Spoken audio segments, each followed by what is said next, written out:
Disturbing is defined as causing feelings of worry, concern, or anxiety. Truthfully, that is typically the intent of horror movies, though it's not always the case. When people, especially us horror fans, describe something as disturbing, what we really mean is that we know we're a bunch of weirdos who enjoy this stuff, but what we're describing makes even us uncomfortable. There are some movies out there that just take this twisted idea and run with it. And to me, these are also movies that I would describe as really effective. So join me as we look at 10 disturbing horror movies that will break you on this episode of Ranking Rumble.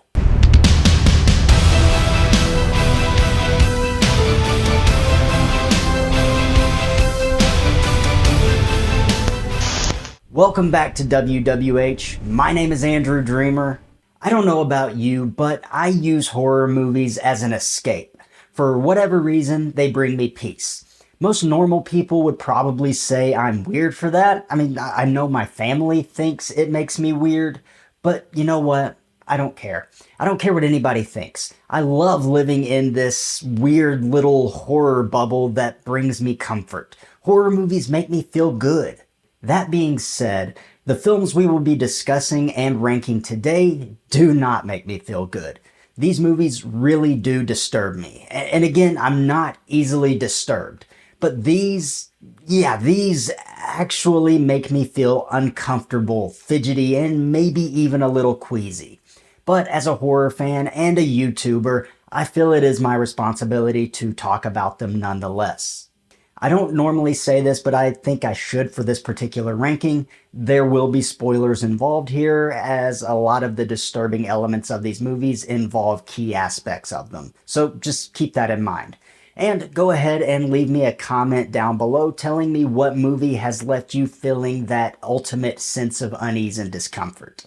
Before we dive into the depravity though, be sure to body slam that subscribe button and drop kick that like button as hard as you possibly can to make sure you never miss out on any of the hard-hitting, chill-inducing 5-star matches we have here at WWH. It is bell time though, so grab your popcorn and make your way to your seat. Let's head down to the ring. Starting us off at number 10 is the Texas Chainsaw Massacre from 1974. Now, before anyone comes for me for ranking this movie last here, it's number 10 because of how much I love it. It's one of my favorite movies of all time, and because of that, it doesn't disturb me as much as the other movies on that list. With that being said, let's move on now. What makes the Texas Chainsaw Massacre so disturbing isn't just its violence. It's how real everything feels.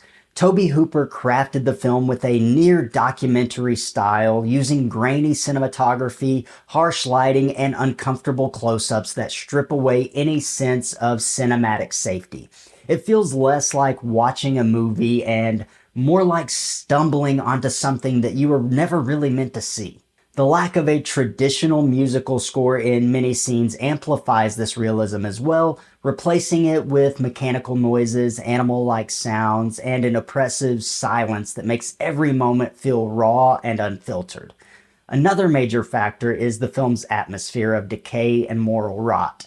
The house itself is practically a character filled with bones, feathers, and grotesque furniture made from human remains, creating a suffocating environment that reflects the insanity of the family within it. Leatherface isn't portrayed as a slick, unstoppable killer, but rather as something far more unsettling, a confused, almost childlike figure acting out learned violence. You combine that with the final act, where Sally's prolonged terror feels almost unbearable. The movie then becomes less about shocks and more about endurance. It just feels grimy, chaotic, and disturbingly real in a very uneasy way. Next up at number 9, we have Funny Games, released in 2007. Quick disclaimer here, I've never seen the original version of this film from a decade earlier, so I have no idea how it compares. But what makes Funny Games so disturbing is how it deliberately denies the audience any sense of comfort or catharsis. Directed by Michael Haneke, the film isn't interested in the thrills of traditional horror payoffs. Instead, it weaponizes your expectations. From the very beginning, the two intruders behave with an eerie politeness that quickly curdles into cruelty, creating a tone that feels deeply unnatural. Their calm, almost playful demeanor makes the violence feel even more invasive, as if the suffering unfolding on screen is just a game to them, and by extension, something that the audience is complicit in watching. What truly sets the film apart is its psychological manipulation of the viewer. The breaking of the fourth wall, where one of the attackers looks directly into the camera or even rewinds events, completely dismantles the illusion of storytelling. It's a reminder that the characters have no control, and perhaps worse, that we don't either. Moments that seem like they might offer that hope are abruptly stripped away, reinforcing that sense of helplessness. Unlike most horror films, which provide some form of release or justice, Funny Games traps you in a cycle of cruelty with no escape, forcing you to confront not just the violence on screen, but your own role in consuming it. Again, I haven't seen the original version, so maybe it's even more disturbing than this one. Let me know if you've seen it or even if it's worth watching. Coming in at number 8 is Freaks, released in 1932.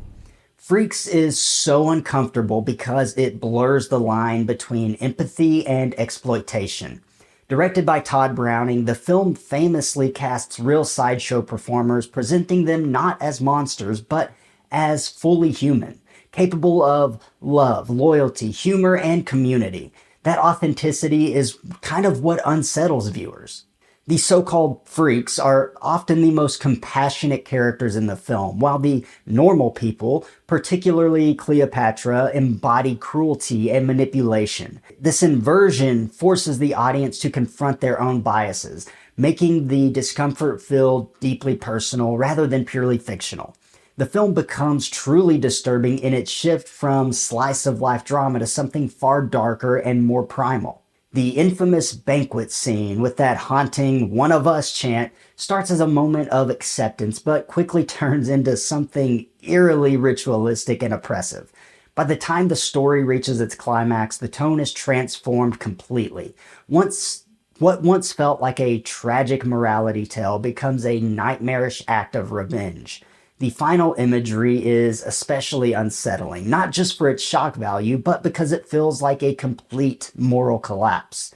There's no clean resolution or sense of justice, only that lingering sense that cruelty has reshaped everyone involved.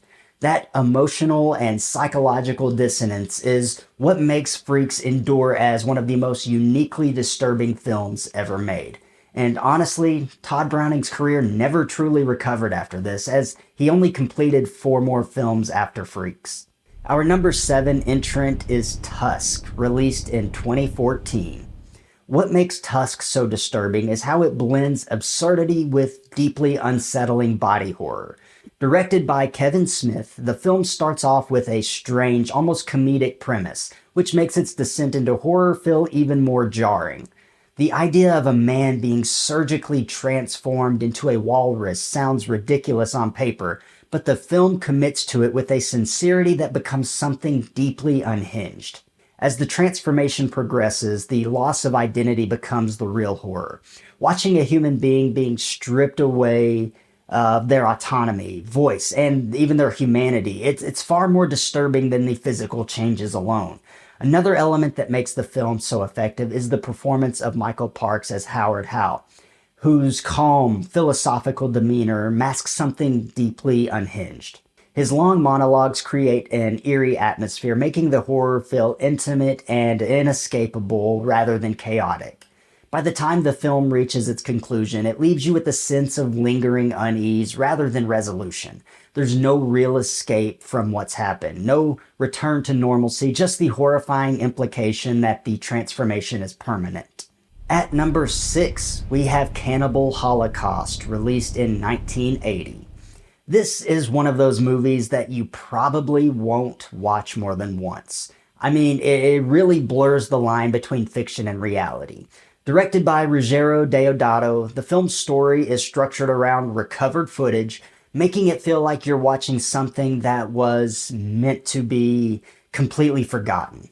Decades before found footage became a mainstream horror style, Cannibal Holocaust used raw camera work, natural lighting, and unpolished performances to create a sense of authenticity that is very deeply unsettling. This realism was so effective that it sparked controversy upon release, with people believing the violence was real, an illusion that the film deliberately leans into to amplify its impact. I mean, hell, Deodato was actually arrested for murder and had to have the actors appear in court to prove that they weren't dead.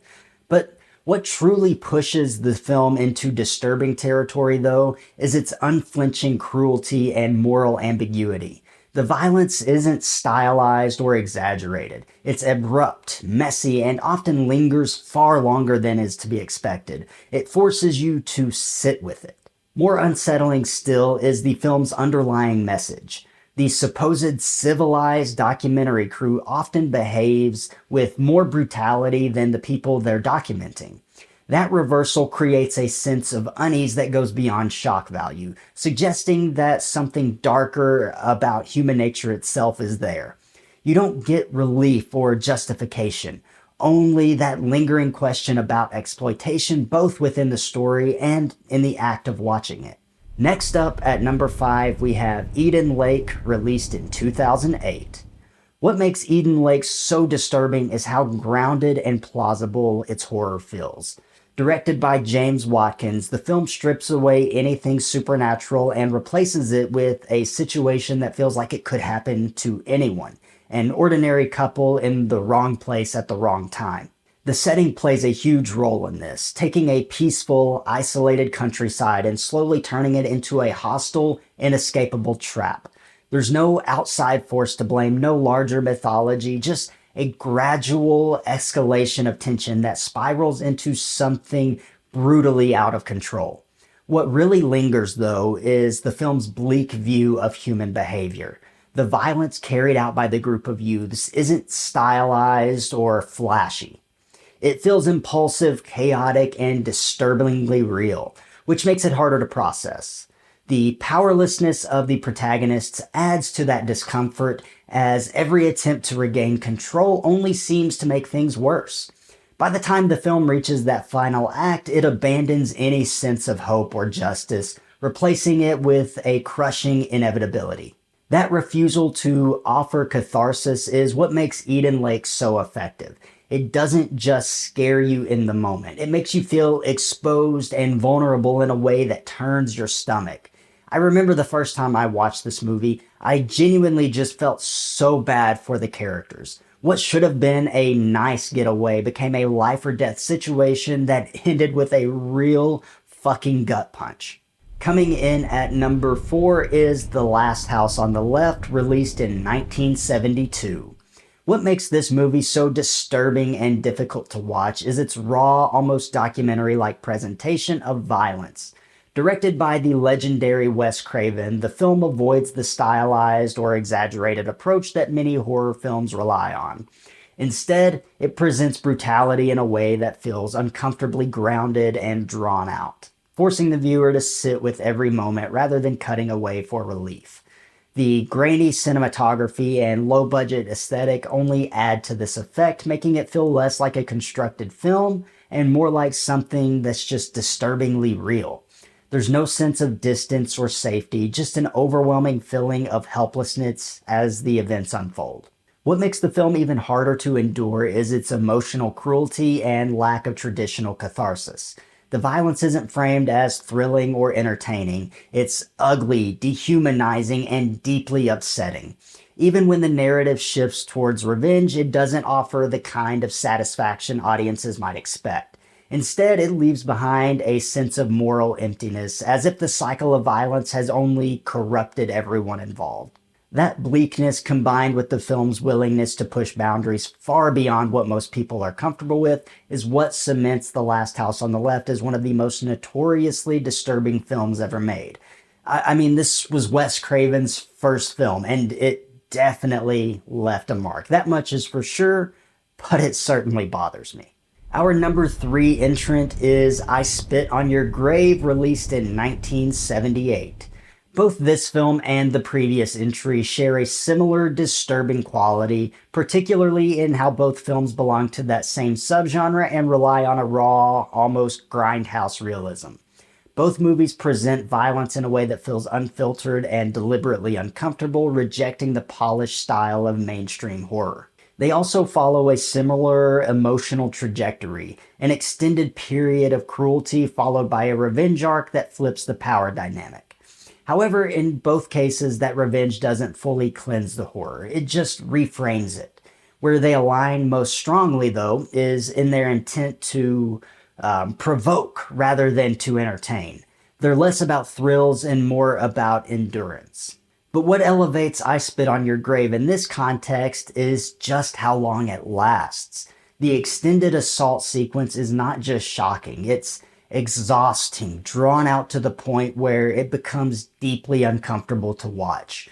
There's no sense of escapism or cinematic distance here. The film strips everything down in a way that makes the presentation of the violence just feel so disturbingly real that it eats at you. That lack of restraint is exactly what makes it so hard to watch. It refuses to let you look away or emotionally detach. What intensifies the discomfort even further is the stark shift in tone during the second half. The film transitions from victimization to revenge, but instead of feeling cathartic in a traditional sense, it carries a cold, calculated energy. Jennifer's revenge is methodical and it's personal. Next up at number 2 is Speak No Evil, released in 2022. What makes this movie so deeply disturbing isn't just what happens, it's how inevitably it happens. The film builds its horror through prolonged social discomfort, trapping both the characters and the audience in painfully awkward situations that feel all too real. The Danish couple's desperate need to be polite and avoid confrontation becomes the film's central ideology. Every red flag is quietly ignored, every boundary violation brushed off with a nervous smile. That slow erosion of common sense feels suffocating because it mirrors real human behavior. We've all tolerated things that we shouldn't have just to keep the peace. The movie weaponizes that instinct, stretching it to an almost unbearable degree. By the time the film reaches its ending, the horror shifts from uncomfortable to utterly devastating. There's no last-minute rescue, no burst of courage, no narrative mercy. Instead, the conclusion is bleak, abrupt, and cruelly matter-of-fact. What makes it so hard to watch is how preventable everything feels. The characters aren't overpowered so much as they are psychologically coerced by their own passivity. The infamous final moments strip away any illusion of control or justice, leaving only a chilling sense of helplessness. And I actually prefer this version over the James McAvoy remake, only because that emotion that this movie makes me feel. The remake went with a happier ending that, in my opinion, takes away from the overall effectiveness of the film. And our number 1 entrant today is Megan is Missing, released in 2011. Out of every movie that I've ever seen, this is the one that has left me feeling the most defeated, uneasy, and angry. What makes Megan is Missing so deeply disturbing isn't just its subject matter, it's the way it presents everything with this visceral realism. The film leans heavily into found footage aesthetics, using long stretches of uncomfortable silence, awkward conversations, and unpolished performances to make everything feel real rather than cinematic. That realism lowers your guard at first, but ultimately it makes the horror hit much harder. Instead of stylized scares or dramatic music cues, it forces you to sit with the banality of how something truly horrific can unfold in an ordinary setting, especially involving vulnerable teenagers on the internet. The ending is where the film crosses from unsettling into genuinely hard to endure. When Amy is abducted and forced into the barrel, the film becomes almost unbearably claustrophobic and cruel. The extended sequence of her trapped in the darkness, realizing Megan's fate, strips away any sense of narrative comfort. There's no rescue, no last-minute twist, just a slow, suffocating descent into hopelessness. The moment she's forced to confront Megan's body is particularly brutal, not because of gore, but because of the psychological weight of it. It's raw, degrading, and deeply nihilistic. What makes this finale linger is how long it stays there. Most films would cut away or soften the blow, but Megan is Missing refuses to do that. It traps you in that same helpless perspective as Amy, making you feel every second of fear and inevitability. By the time the film ends, abruptly, coldly, and without closure, it doesn't feel like you've watched a story, but something you shouldn't be watching. And that is exactly why, to me, Megan is Missing is the most disturbing movie ever made. And truthfully, it's not even close. I sat in silence for about 30 minutes after it ended, just grieving in a way.